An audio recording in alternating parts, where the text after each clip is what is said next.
Let's understand the concept of pre-processing the data, which is the third subsection of data API. In order to pre-process the data, that is, we have considered the California data set, we have written a small function to it. So before beginning with the method pre-process, there are two lines that needs to be executed before that. The first line, which is we are in the first line, we have calculated the mean and standard deviation for each of the features in the training set. In the first line, that is the x mean and x standard deviation for each feature in the training set. So this x mean and x standard deviation, it returns one-dimensional tensor consisting of 8 floats, one per input feature. And in the second line, it is n inputs equal to 8. So 8 is the independent features in the California data set. Now let's move on with the pre-process method. This pre-process method takes one CSV line at a time. So one line at a time from one CSV. And then it starts pre-processing it.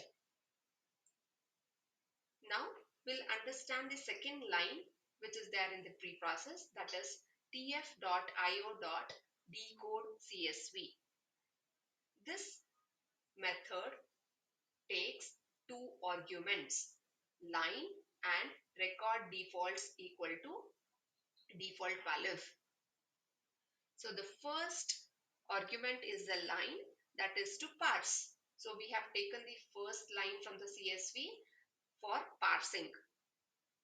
And the second argument is the default value for each column in the CSV file.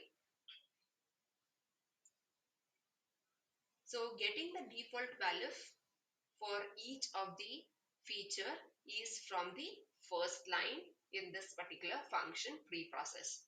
So the first line tells you that it returns you the value 0 if there is no default value associated with the feature. Here all the features are of the type floats.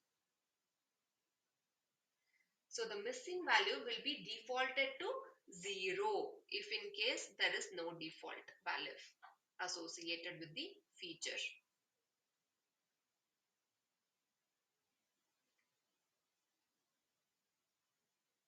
And the target column, if in case there is no default value in the target column will raise an exception if it is a missing value or if it does not have a proper value to it. That's about the first two lines.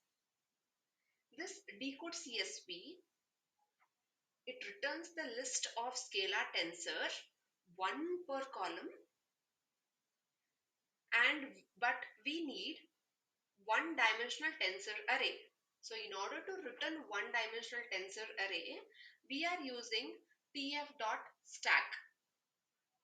We are using tf.stack here on all the tensors, that is the input independent features. So x represents your independent feature, y is your dependent feature. So for all the independent features, we are using tf.stack so that we can return one-dimensional tensor array. And same thing for the dependent feature for the California dataset, that is y here. So in order to return the target value in the form of one-dimensional tensor, we are using tf.stack here for the last target column. And finally, we scale the input feature by subtracting the feature mean and dividing it by the standard deviation. That gives the value of x followed by y. So we return the tuple here, x and y. That is the scaled feature. That's about the preprocess function. Now, if we, so the details of the preprocess method is given in this slide.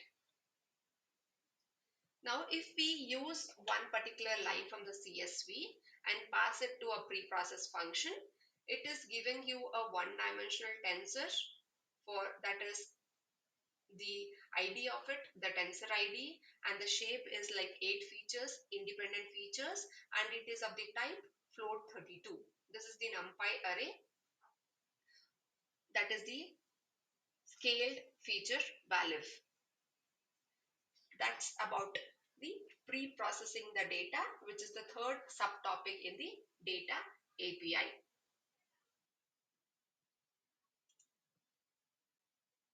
Let's understand the fourth subsection in the data API, that is putting everything together.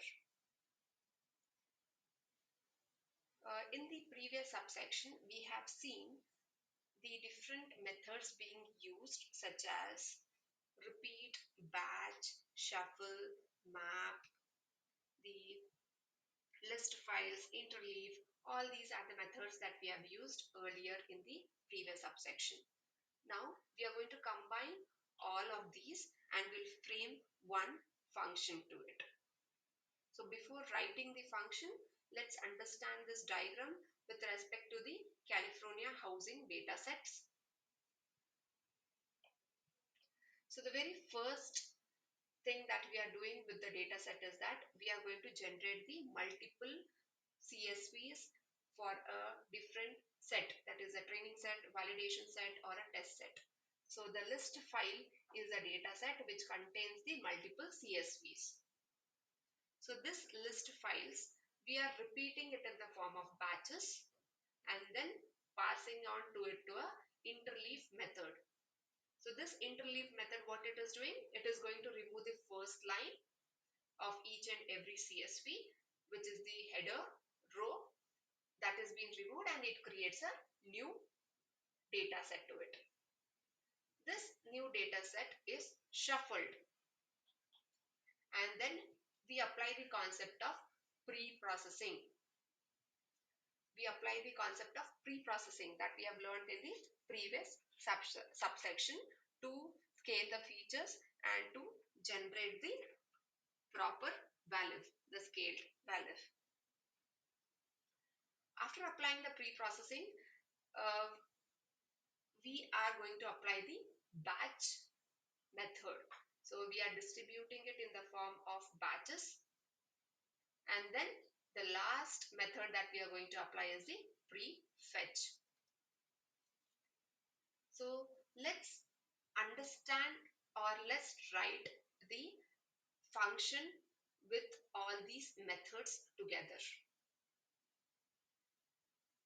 So we are giving the method name as CSV reader dataset. So this takes few default arguments. It takes the arguments along with some values to it, the 5 paths, and we are considering repeat here equal to 1, and the number of readers, that is 5 files at a time from each of the CSV. The number of read threads is equal to none here. That is the number of threads we are going to run in parallel in order to improve the processing. But right now we have given it as none. And the buffer size used for shuffling is given with some value, that is 10k, and the number of parse threads is given as 5. That is again a number of threads which we can run in parallel, and the batch size is given as 32. So let's create a data set using the list files, passing the file paths. So we know what is file paths. We have already discussed in the previous subsection. So file paths can include the list of files or the CSVs for the training set or the validation set or the test set that is given as an input to the list file method, which generates a new data set. To this new data set, we are applying the interleave method. In this interleave, we are skipping the first line and then we are including only the text lines to this data set, for which we are applying the number of files that needs to be read at a time and the number of parallel calls, that is we can read these files parallelly to improve the processing. After which, after removing the first line, we are applying the map method here. So this method is what it is doing. It is calling the preprocess. It pre-process the data by either parallelly or sequentially. After this map method, we are applying the shuffle. We are shuffling using the buffer size and then apply the repeat method to it. At last, we are applying the batch with 32 as a size and the prefetch method. Now we don't know what is prefetch.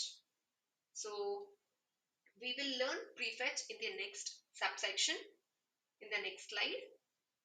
So before getting into prefetch, so we have covered the list files, interleave, map, shuffle and batch, which is part of CSV reader dataset function. So this is how we put all these methods together to create and return a dataset efficiently for the California housing dataset. Now let's understand what is prefetching.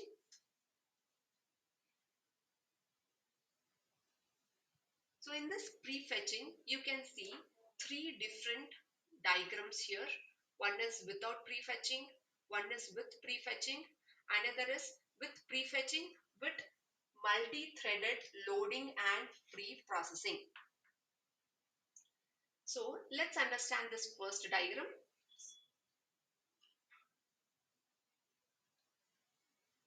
So in this first diagram, what we are doing is that we are first preparing the data set.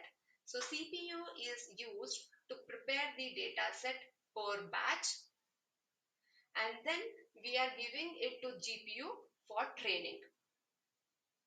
So this is going on sequentially, one at a time. We'll prepare the data set and then train it. After training, again we are preparing the data set and then training. So this goes on. Here, without prefetching, as the data, the work is in sequential way. So it takes time to complete the training. Now, if we apply prefetching to the data set, so what happens? For every batch, the data is prepared. Basically, for the first one, we first prepare the batch and then we train the model for that particular batch. And parallelly, the CPU is preparing the data for the second batch. So preparing the data and model. So model building is going on in parallel. So CPU is also working and GPU is also working. So both CPU and GPU work in parallel, one batch at a time. Okay. So it is pretty faster compared to the method without prefetching. So let's understand the third one. Here along with prefetching, we have included the multi-threaded concept. That means we can use all the available CPUs for preparing the data per batch and then train it using GPUs. That's the concept of prefetching. So this prefetching is included in our previous definition, that is CSV reader dataset.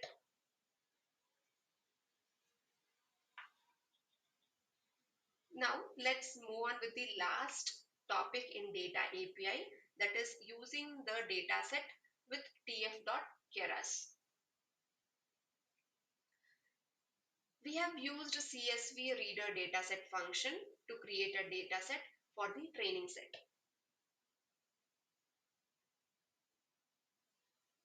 And in this CSV reader dataset, we did not use repeat. I mean, repeat is given the value as 1 because the tf.keras take care of all this stuff.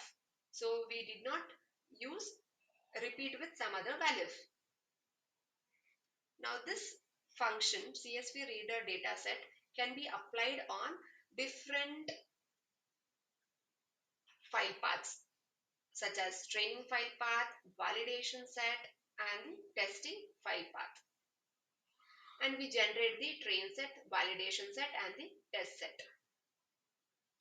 So for all these set, we can use it for the model building activity. So we can build and train the keras model by using these training, validation, and test sets. So what we are doing now, we are going to build the sequential model and then compile the data, compile the model, and then fit the training data, train the model on the training set with the proper arguments what is required. And the last one is evaluate and predict methods. Here we have used evaluate method on the test set, and then in order to predict it, what we have done, we have used a lambda function. So pretending we have 3 new instances, and we create a new set using the map method and take only the first 3 values using the take method, and we pass a new set to the predict method. So it predicts the values. So the model will predict the values. So this is how using data API we can create the data, we can transform the data, we can create a separate definition for pre-processing, and then build the model and test the model. Okay, that completes your data API, which is part of the third unit, part B. So in the next slide, there are few TensorFlow functions. Just go through it, like what map does, what range does, and shuffle. That completes your first topic, that is data API.